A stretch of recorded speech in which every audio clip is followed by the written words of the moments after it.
पिता और पुत्र और पवित्र आत्मा के नाम पर आमेन। सबको जय यीशु की। संत मार्कुस के अनुसार पवित्र सुसमाचार अध्याय 2 पद संख्याएं 18 से 20 तक। योहन के शिष्य और फरीसी किसी दिन उपवास कर रहे थे। कुछ लोग आकर ईसा से बोले, योहन के शिष्य और फरीसी उपवास कर रहे हैं, आपके शिष्य उपवास क्यों नहीं करते? ईसा ने उत्तर दिया, जब तक दुल्हा साथ है क्या बाराती शोक मना सकते हैं? जब तक दुल्हा उनके साथ है वे उपवास नहीं कर सकते, किंतु वे दिन आएंगे जब दुल्हा उनसे बिछुड़ जाएगा, उन दिनों वे उपवास करेंगे। भाई और बहनों, अभी तक हमने सुसमाचार किया है। वह शब्द कहाँ से हमें मिला है? संत मार्कुस ने क्यों इस सुसमाचार को लिखा है?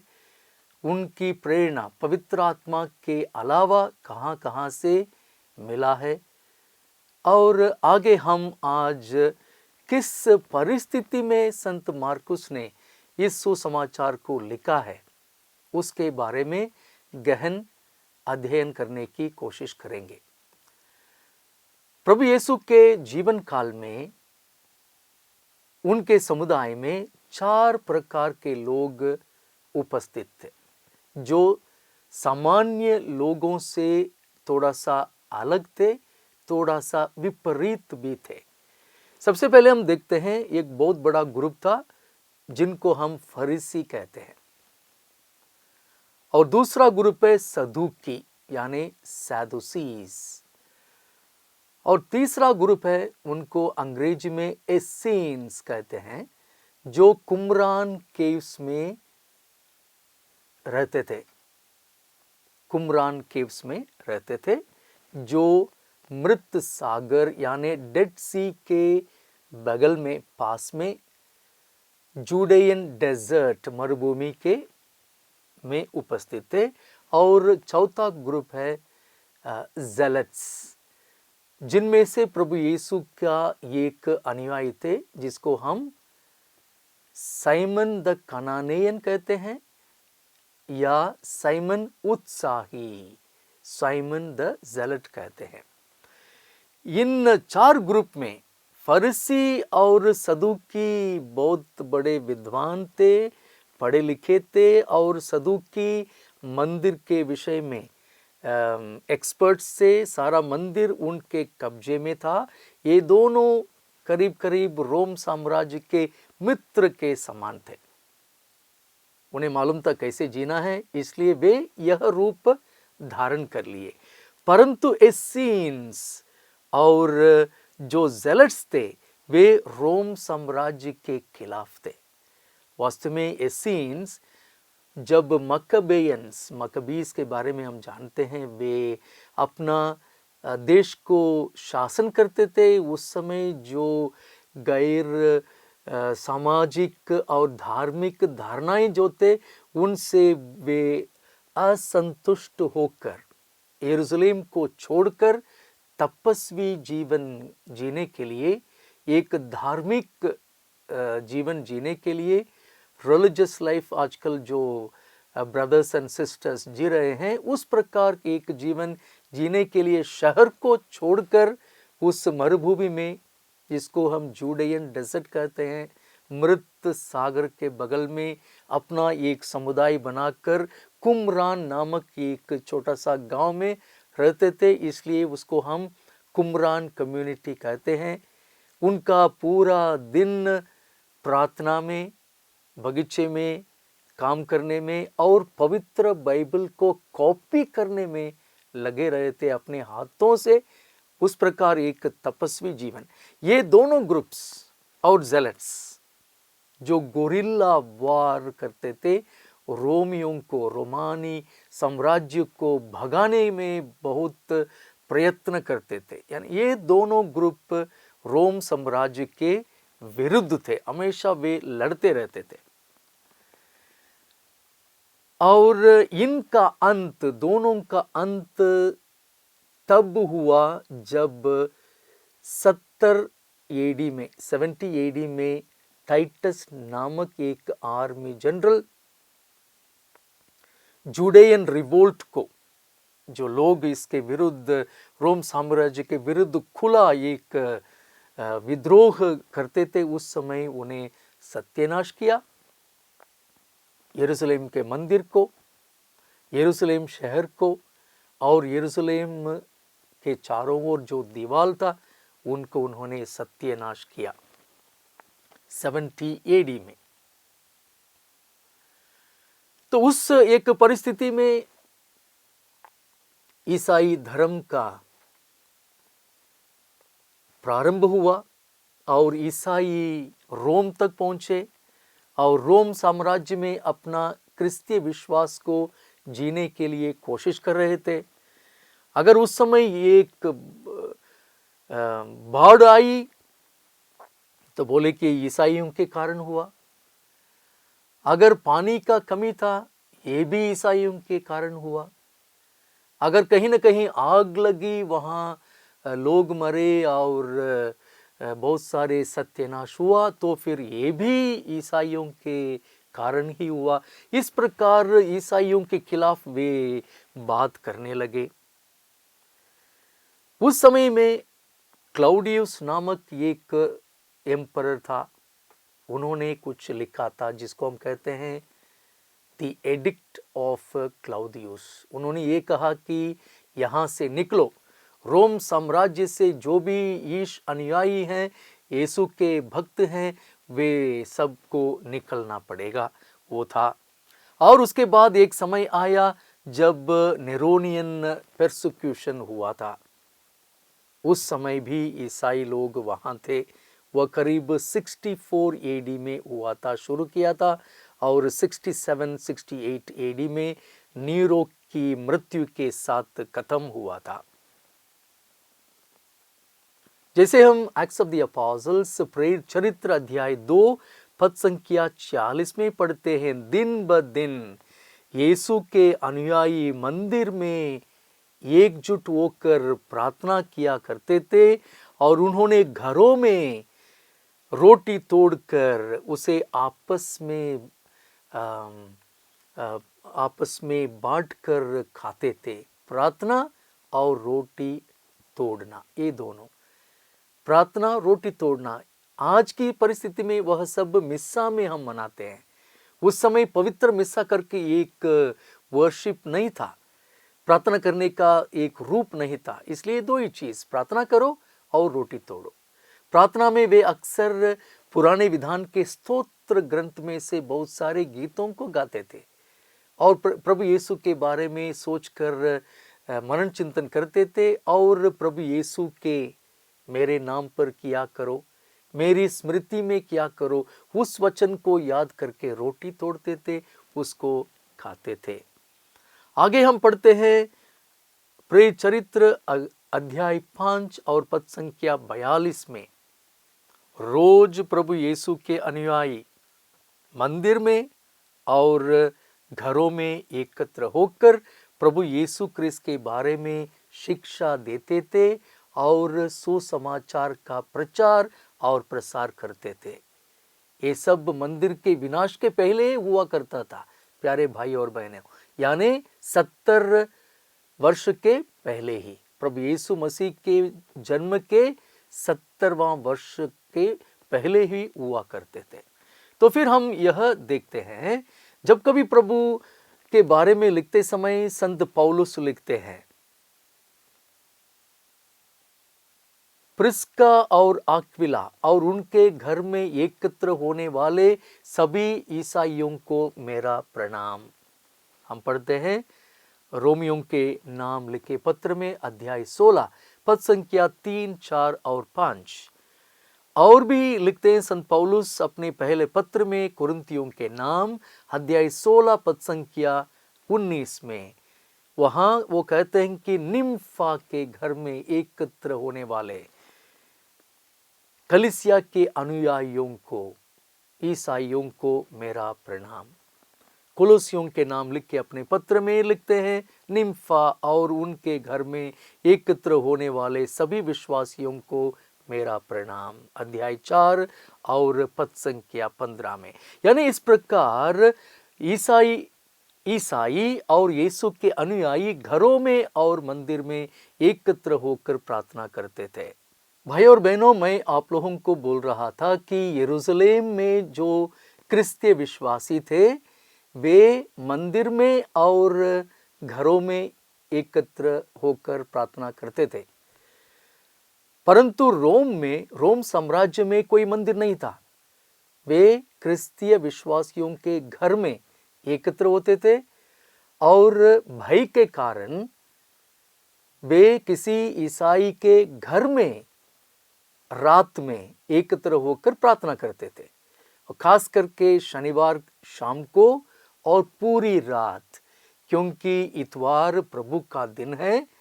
प्रभु का दिन करके वे जरूर उस समय ही समझ लिए थे, इसलिए पूरी रात उन्होंने जागरण करके प्रार्थना करते थे।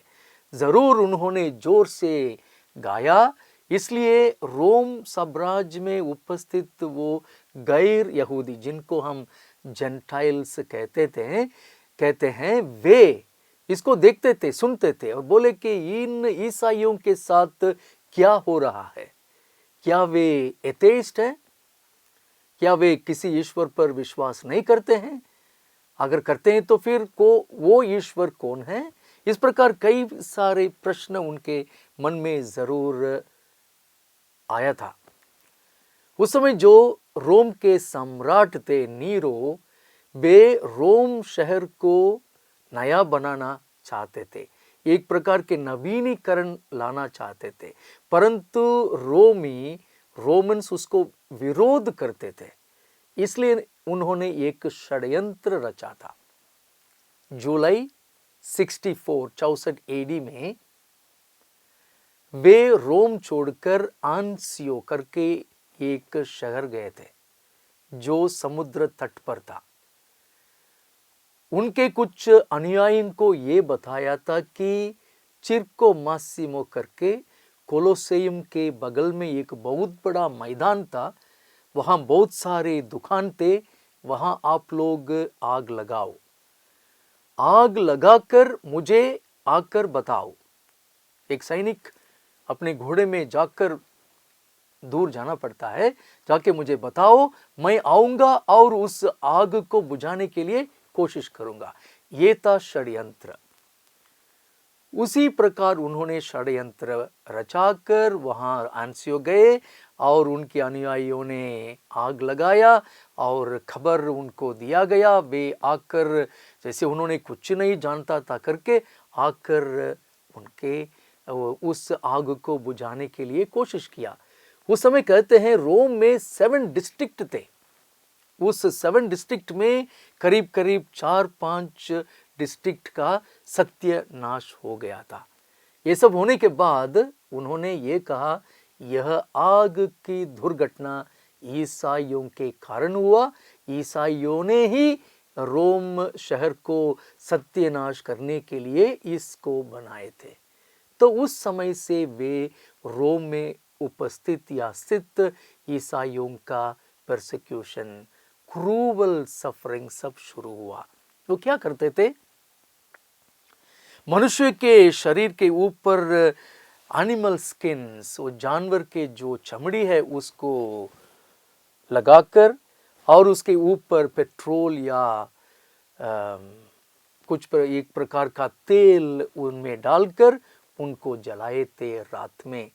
और जलाते समय जो लाइट उन्हें मिलता था, उस लाइट में, रोशनी में वे खाना खाए, अंगूरी रस पिए और लोगों को नचाकर उन्हें मौज उड़ाया, मस्ती लिए। और कभी कभी उन्होंने ईसाई लोगों को कुत्तों के सामने या लायंस और टाइगर के सामने उन्हें फेंका, और जब वे जंगली जानवर खाते थे ईसाइयों को, उन्हें देखकर तालियां बजाकर मौज उड़ाए।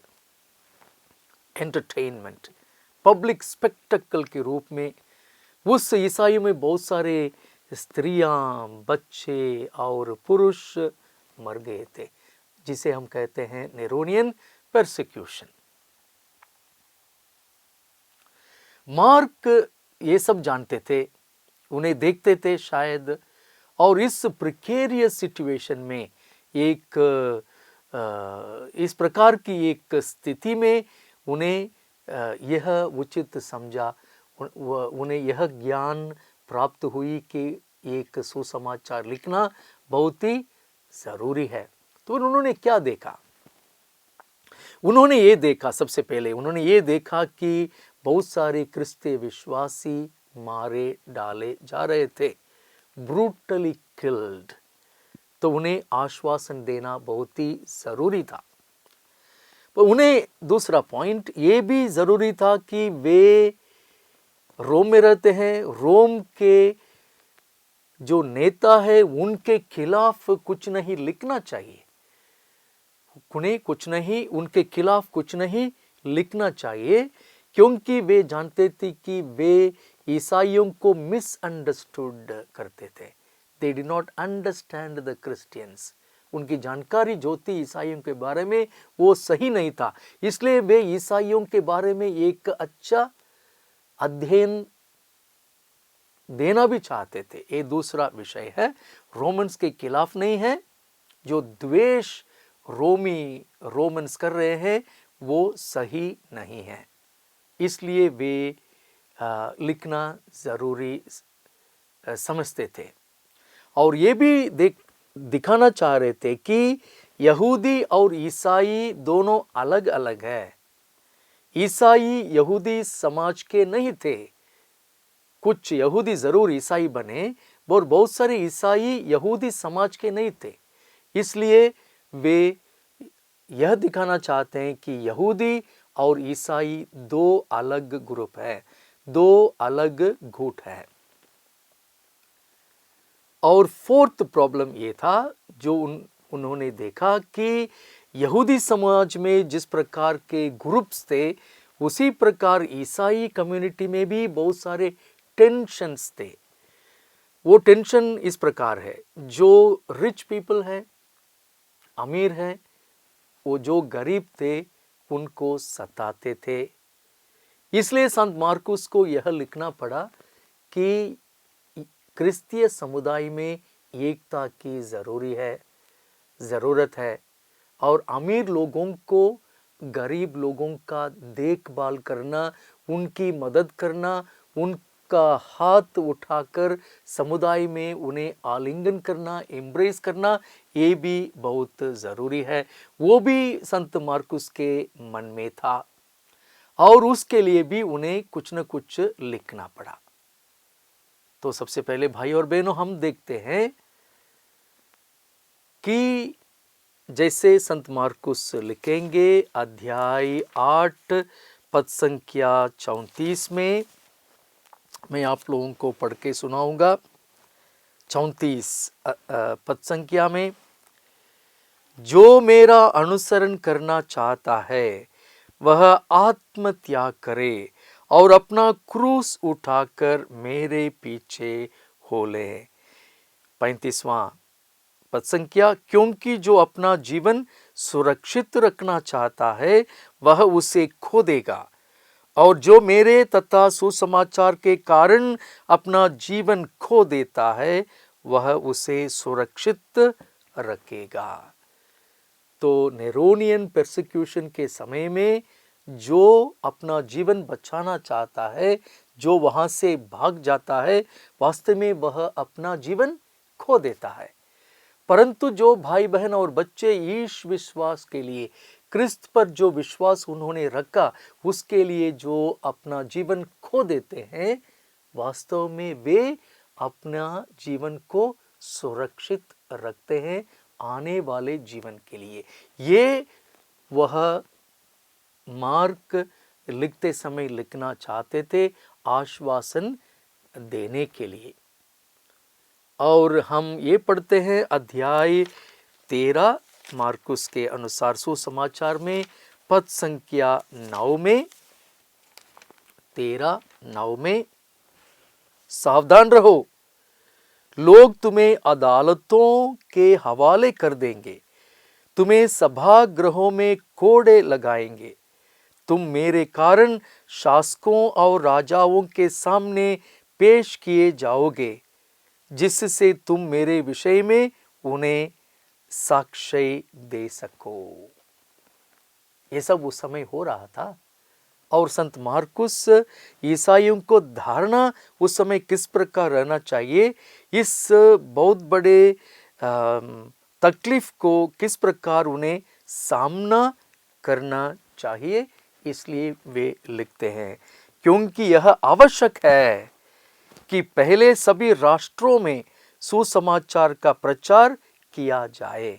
इसलिए संत मार्कुस भाई और बहनों लिखते हैं, आश्वासन देते हैं, उन्हें कॉन्फिडेंस और करेज, साहस पूर्वक किस प्रकार इन्हें सामना करना है, नेरोनियन परसिक्यूशन को सामना कैसे करना है, इस उद्देश्य के लिए संत मार्कुस अपना सुसमाचार लिखना चाहते हैं। शायद कभी इस प्रकार हम सुसमाचार में पढ़ते हैं, थोड़ा सा पेसिमिस्टिक लगता है, यानी नेगेटिव। ये नेगेटिव नहीं है भाई और बहनों, नेगेटिव नहीं है। कोई भाई और बहन मुसीबत में है, जब उन्हें कहते कि you suffer, you die, don't mind, क्योंकि प्रभु यीशु आपके साथ है, थोड़ा नेगेटिव लगता है, पर वो नेगेटिव नहीं है, परंतु उस परिस्थिति में इसके अलावा कोई दूसरा विकल्प नहीं था। मरना ही, प्रभु यीशु के साक्ष्य के रूप में मरना ही एक ही तरीका था। इसलिए संत मार्कुस इस प्रकार लिखते हैं। भाई और बहनों, इस एपिसोड में हमने देखा कि किस स्थिति में, परिस्थिति में संत मार्कुस को यह सुसमाचार लिखना पड़ा, खास करके नेरोनियन परसिक्यूशन। समझने के लिए हम कोशिश किए। आप लोग ज़रूर इस एपिसोड को और एक बार सुनिए और समझने के लिए कोशिश करिए।